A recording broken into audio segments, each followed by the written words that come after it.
ولایت اور چیز ہے اور عملیات اور چیز ہے. اس میں یہ بھی ذرا سنسیئرٹی سے اس مسئلے کو سمجھ لیں. اللہ کا محبوب ہو جانا اور چیز ہے، تعویذ دینا اور چیز ہے، دم کرنا اور چیز، یہ دونوں الگ الگ چیز ہے. ہاں یہ ضرور ہے کہ جو اللہ کے محبوب ہو جاتے ہیں خدا ان کی زبان میں یہ تاثیر دیتا ہے کہ وہ کوئی بھی کلمات پڑھتے ہیں تو بندوں کو شفا مل جاتی ہے. شفا اللہ دیتا ہے، لیکن وہ اللہ کے محبوب ہونے کی وجہ سے ان کی زبان سے نکلے ہوئے دعائیہ کلمات اللہ ان کو محبوب ہونے کی وجہ سے قبول کرتا ہے کہ مولا اس کو شفا دے دے.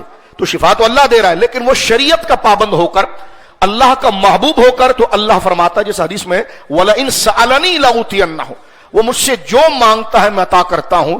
تو ولی وہ ہے جو شریعت کی پابندی سے بنتا. ہاں انہوں نے اگر تعویذ لکھ دیا قرآن کی آیات سے، تعویذ قرآن کی آیات سے لکھنا جائز ہے، بالکل لکھ دیا تو ان سے لینا بھی جائز ہے، اور ان کو یقیناً وہ شریعت کے پابند ہے. ہم ان کو نماز، روزہ، زکوٰۃ، اخلاق، کردار، عقیدے کے اندر مضبوط دیکھتے ہیں، تو یہی چیز ان کی ظاہراً ان کی ولایت کی دلیل ہے کہ اس راستے پر وہ چل رہے ہیں.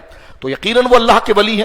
لیکن ہمارا تھوڑا سا ہم ٹریک سے ہٹ جاتے ہیں، ہماری ذاتیات اور ہماری ہوس اور اپنا دنیا کا ہمارا کام اتنا بڑھ جاتا ہے کہ اگر کسی مثلا ہمارا کوئی کام رک گیا یا کوئی مریض پریشان ہو گیا، ہم اس کے پاس گئے اور اس نے کوئی دھاگا، کوئی تعویذ یا کوئی دم کر کے دیا، مریض ٹھیک ہو گیا، تو ہم فوراً اس سے ایسے پیار کرنے لگ جاتے ہیں جیسے یہ اللہ والا ہو گیا. پیار کرنا چاہیے، لیکن پہلے دیکھا جائے کیا اس میں شریعت اور عقیدے کی، اسلام کی پابندی ہے کہ نہیں.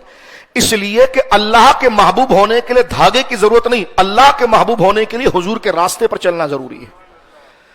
لہذا ہمارے معاشرے میں جو فساد آیا، اس لیے جو عامل تھے، تو میں بات نہیں کرنا چاہتا لیکن سمجھانے کے لیے، کسی کا بخار اتار دینا، کسی کا پیلیا اتار دینا، کسی کا جن اتار دینا، یہ تو خبیث کلمات سے ہندو بھی کر جاتا ہے. تو یہ کام سے کوئی ولی نہیں بنتا. قرآن نے ایک ذریعہ بنایا ولی کا، فَاتَّبِعُونِی، وہ رسول اللہ کے راستے پر چلنا ہے.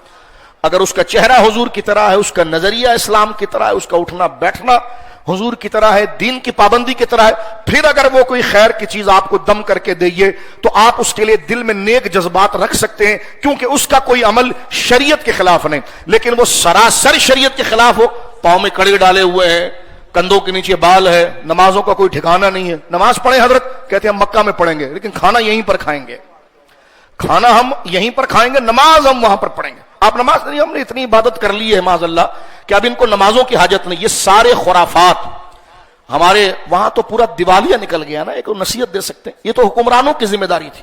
روڈوں کے اوپر جناب فلانا بابا، اس کا جگہ جگہ ان کی چوکنگیں ہیں جناب، لوگوں کی عقیدے کی خرابی. میں کہتا ہوں ریاست کیا چنے بیچتی ہے؟ ریاست کی ذمہ داری ہے کہ لوگوں کے عقیدے، ان کے امن کو محفوظ کریں. لیکن آپ علاقائی جو ذمہ دار ہیں ان کو 500 روپے مہینے کا باندھ دیں آپ، تو 10,000 روپے آپ کمائے تو 500 گاڑی آئے گی ان کی، اب کیا نام لے تو آپ دے دیں، تو بالکل آپ کھل کر رہیں. تو یہ چیز کی مذمت کرنی ہے، کیونکہ شریعت، اور اگر ریاست کے لوگ خدا نہ کرے اگر یہ کام نہیں کرتے تو وہ خدا کو جواب دیں گے. لیکن میں اور آپ تو اللہ کے بندے ہیں، تو ہمارے نزدیک لازم یہ ہے کہ مومن کسی کو دین کے حوالے سے اگر محبت کرے گا تو اس کا ایک ہی طریقہ ہے فَاتَّبِعُونِی، کہ وہ بندہ شریعت کے راستے پر ہے کہ نہیں ہے.